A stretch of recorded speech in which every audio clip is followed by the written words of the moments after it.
ইতিমদের সম্পদ কিভাবে লুট করা যায়, ইতিমদের হক কিভাবে নষ্ট করা যায়, কিভাবে তাদের ন্যায্য অধিকার থেকে বঞ্চিত করা যায়।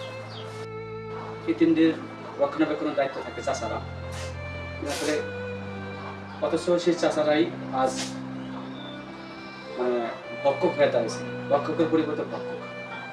ইতিমদেরকে কেউ দেখতে পায় না, যে ইতিম অসহায়রা ভিন্ন গ্রহ থেকে আসছে। আসলে কি তাই?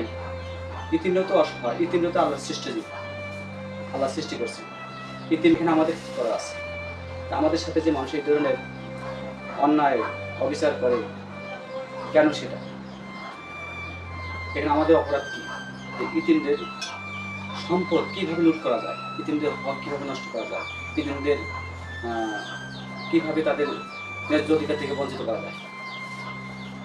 ধনাঢ্য ব্যক্তিদের, বিশেষ করে কোনো কোনো মানুষের ভিতরে এমন চিন্তা আসে যে ইতিমরা যে বাসা থাকে, যে ঘরটা থাকে, ধনীদের ওই ঘরটা পছন্দ হয়।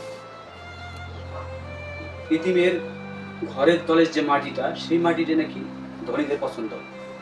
তাদের বাগান বাড়ি করা, তাদের রাজবাড়ি করা, হাওয়াখানা তৈরি করা, কমিউনিটি সেন্টার তৈরি করা, এরকমের তাদের একটা আকাঙ্ক্ষা।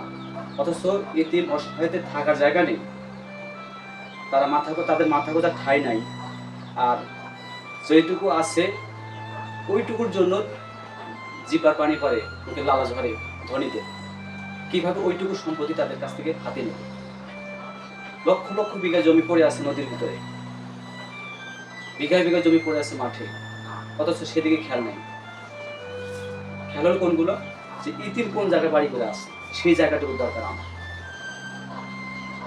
ইতিম অসহায় এরা কোন জায়গায় বাড়ি করে আছে, সেই বাড়িটার প্রতি মানুষের লোভ বেশি, ধনীদের লোভ বেশি।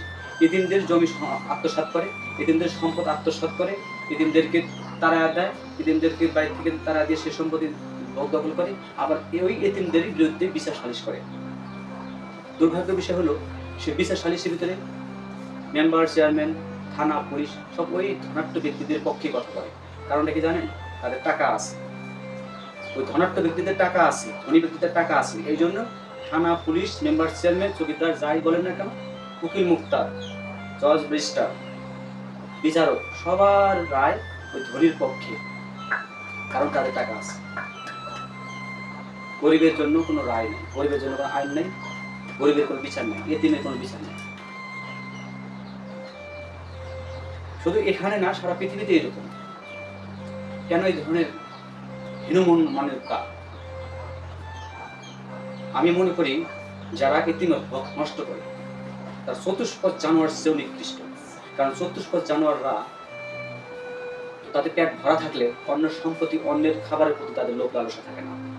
কিন্তু সেই চতুষ্পদ জানোয়ার চেয়েও নিকৃষ্ট কিছু জাতের মানুষ আছে, তাদের কোনোদিন পেট ভরে না। যত সম্পদ হবে তার তত সম্পদ চাই, তার আরো সম্পদ চাই।